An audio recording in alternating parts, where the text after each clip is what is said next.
In the year I was born, radio communication was barely out of its infancy.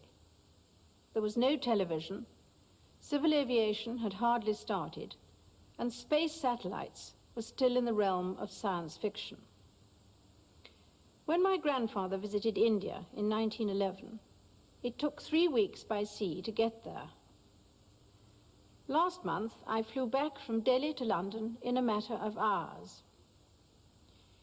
It took King George V 3 months to make the round trip. In 2/3 of that time, Prince Philip and I were able to visit Jamaica, Mexico, the United States and Canada in the winter, followed by Sweden in the summer, and ending up in the autumn with Kenya, Bangladesh, and finally India for the Commonwealth Heads of Government meeting in New Delhi.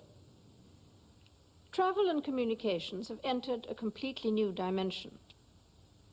In Los Angeles, we went to see the space shuttle, which is playing such an important part in providing more and better international telecommunications.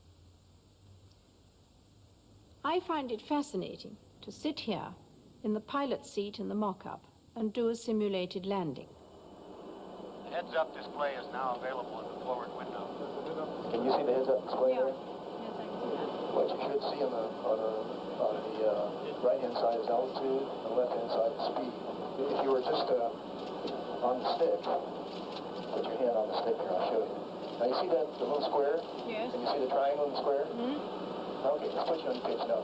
Move the stick a little bit, and watch that. Just move it this way. Rotate it this way, and watch that. Yes, it's moved off the...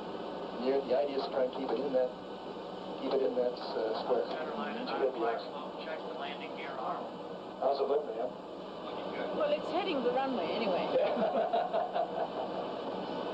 1,800 feet starting our pull-out from the 19-degree glide You start slope. pulling up about 1.5 degree glide slope. Yeah, that's the angle it's at. 270 knots, 400 feet. Check gear down. Touchdown at 190 knots. Gobble land will hold the nose up until vehicles cruise 180 knots. And gently lower the nose wheel with the runway.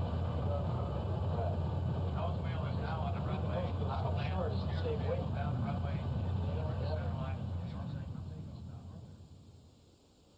It was a great relief to find I hadn't crashed it. One of the tasks of that space shuttle was to launch an Indian telecommunications and weather satellite.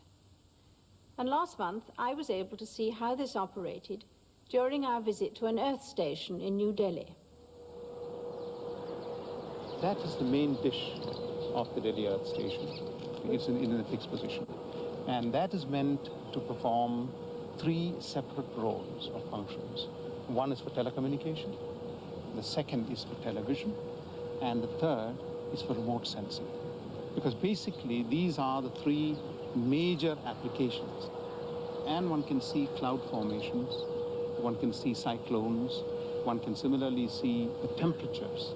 And we have a very high resolution radiometer on it. It can be used for many purposes. Perhaps the most dramatic of these purposes is television. And I saw pictures of the Commonwealth Heads of Government meeting being relayed all over India by satellite. Coming straight from This is straight from the Vigyan Bhavan, where the CHOGM meeting is being held. It's live, and it's coming in via satellite. It's being monitored here. The picture's very good, isn't it? Yes, excellent, yes. That's our Minister for Information Broadcasting with the dark glasses. It's the old Foreign Minister of India, Mr. Swaran Singh.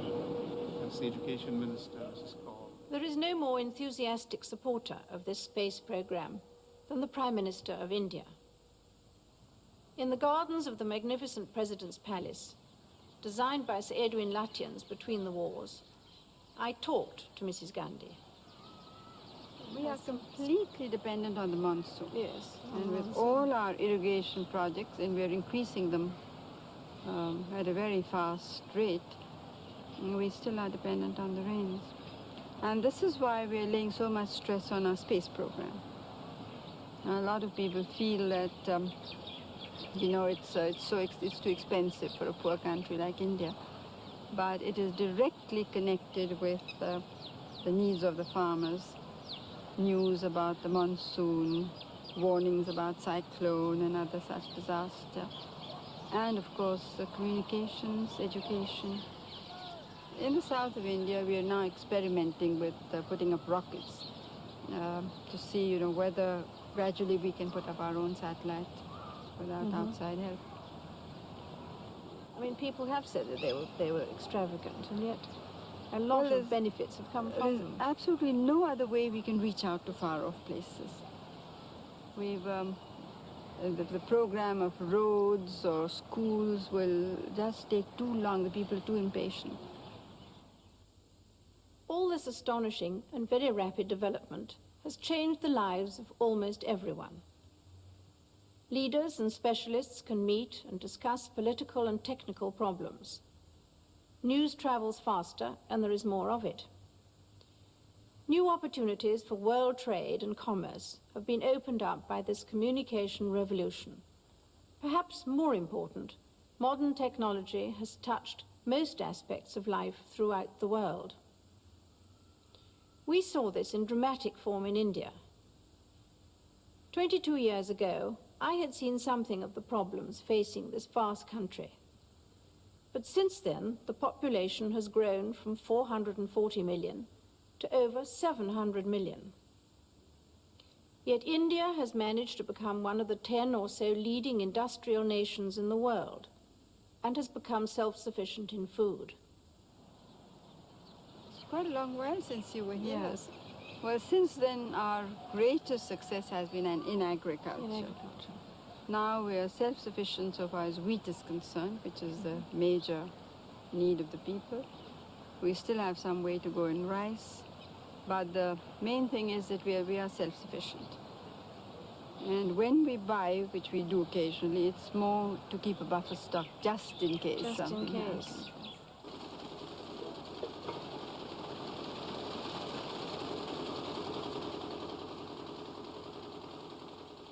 Evidence of modernization can be seen throughout India, with new methods replacing the old, and all since I was last there.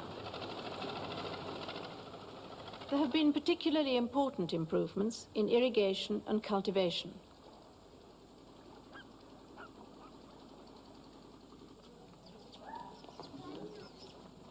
The new advances in dairy farming were also explained to me. The farmer attends to the field from which he gets his return once a year.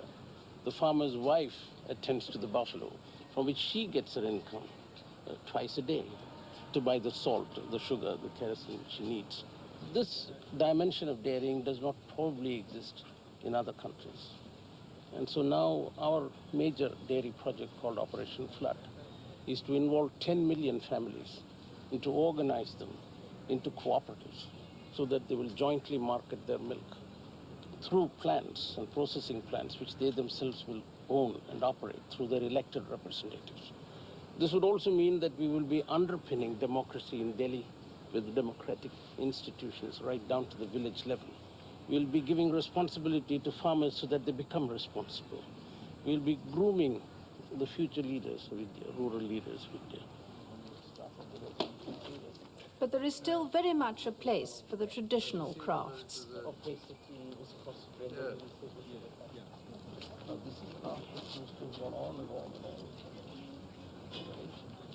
So where does he come from? He comes from Gujarat. If I tried to do that, it would go all over the place.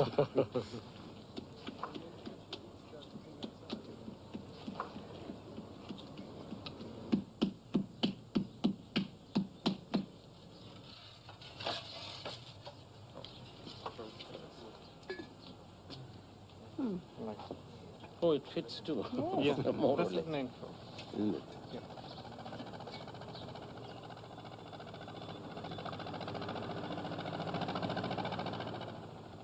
But in spite of all the progress that has been made, the greatest problem in the world today remains the gap between rich and poor countries.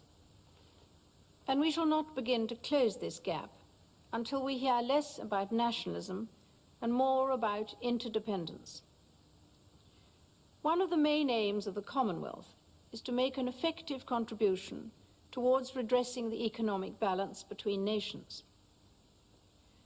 What we want to see is still more modern technology being used by poorer countries to provide employment and to produce primary products and components, which will be bought in turn by the richer countries at competitive prices. I have therefore been heartened by the real progress that is being made through the Commonwealth Technical Cooperation Fund and various exchange schemes. Britain and other richer Commonwealth countries run aid schemes, and these are very important. But the key word for the Commonwealth is cooperation. There is a flow of experts in all directions, with Canadians helping in the Caribbean, Indians in Africa, New Zealanders in India, Australians in Papua New Guinea, British in Kenya. The list is endless. The web of contacts provided by the Commonwealth is an intricate pattern based on self-help and cooperation. Yet in spite of these advances, the age-old problems of human communication are still with us. We have the means of sending and receiving messages. We can travel to meetings in distant parts of the world. We can exchange experts.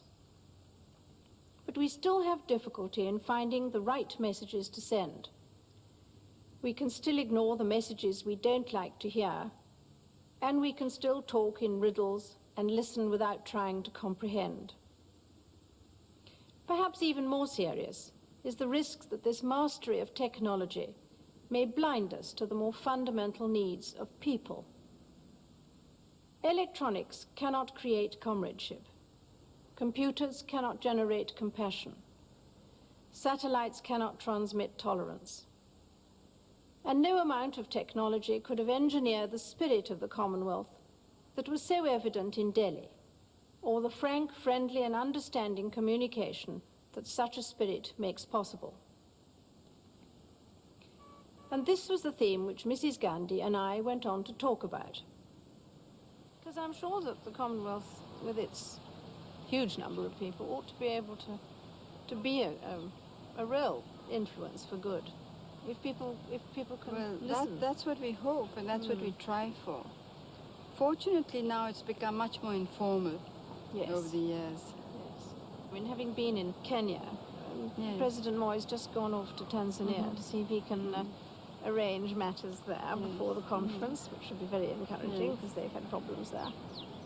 General Ershad in Bangladesh has decided to have elections. So it's all, that all seems to be a sort of hopeful sign, I think. There are many hopeful signs, but it is useful to have a forum where you can meet and talk openly, friendly, without... there are also, of course, points of disagreement and sometimes a little bit of... But amongst friends, it doesn't really matter, does it? I mean, isn't it rather a good idea to be able to talk about some of them sometimes? Yes, it is.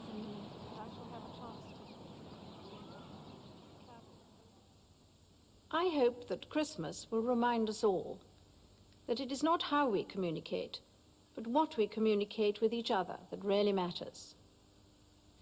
We in the Commonwealth are fortunate enough to belong to a worldwide comradeship. Let us make the most of it. Let us all resolve to communicate as friends in tolerance and understanding. Only then can we make the message of the angels come true. Peace on earth, goodwill towards men. I always look forward to being able to talk to everyone at Christmas time. And at the end of another year, I again send you all my warmest greetings.